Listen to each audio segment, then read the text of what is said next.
So you guys have a thermostat that looks similar to this. It's the Dometic Comfort Control 2, either white or black. And it'll kind of act all funky. Maybe it'll say program. It'll do all kinds of weird stuff. Who knows? Maybe hit the program button by accident. That'll set it all whack. Who cares? Let's just reset it, get it back to ground zero, and then go ahead and do your stuff again. In my opinion, these things don't really go bad. You know, they get locked out, and it's just because they put a program button that no one knows how to use, and so we hit it by accident. Now we're all walking in circles. So this is what we got to do. Hit the button right there, it lights up. We want to make sure we see nothing. That's good.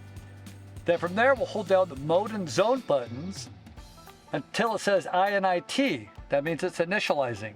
Then it will tell us the zones that we have. Zone 1 and Zone 2. I'll let go of it.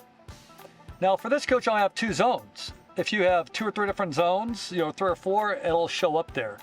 If it doesn't after that, then you know what? This video ain't gonna do it. It's time to call me or somebody else, and they'll come out and fix it.